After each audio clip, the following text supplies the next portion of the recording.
Rosa Louise Macaulay Parks, most known as Rosa Parks, was born on February 4, 1913, in Tuskegee, Alabama.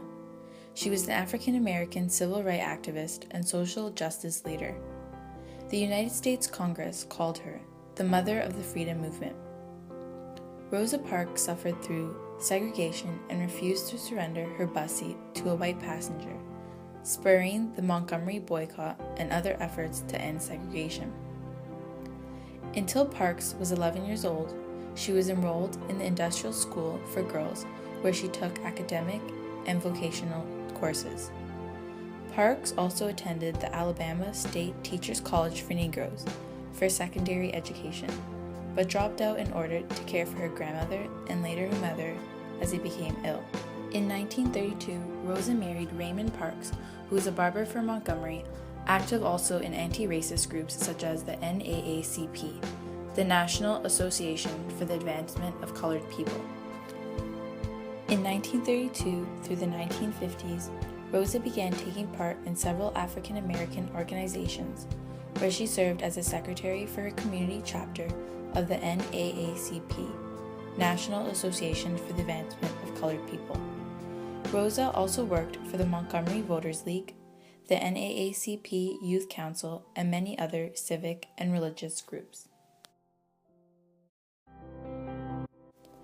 The day where it all began, December 1st, 1955, Rosa Parks, who has never broken any rules, boards a Montgomery, Alabama bus on her way home to work, when she refuses to give up her seat to a white man. During this time, African American people weren't allowed to sit in the section if a white man is standing, but Rosa Parks was tired of being mistreated and just remained seated, which led to her arrest. The next day, the black leaders agreed to call a boycott of all city buses on Monday, December 5th, 1955, and Martin Luther King Jr. was chosen to lead the boycott. On December 5th, the one-day boycott actually turned into 381 days.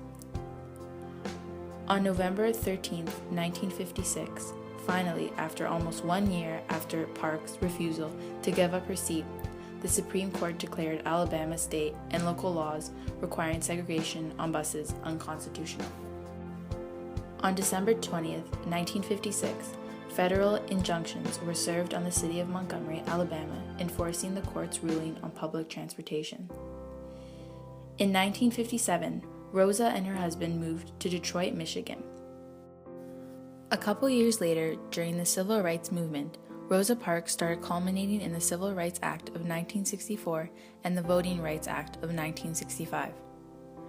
During the 1970s and 80s, Rosa Parks received many tributes for her commitment and motivation.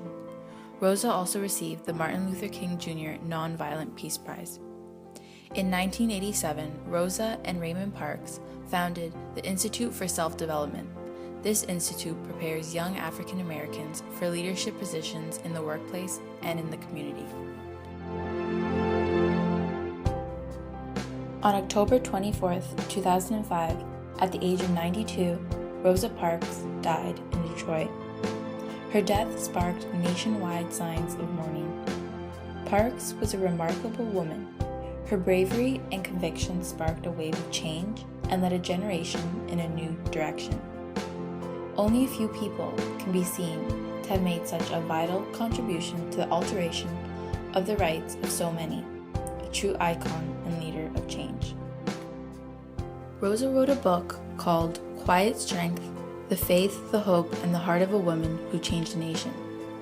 And in this book, Parks shared some examples of people who were her role models, and one of them was Dr. Martin Luther King Jr.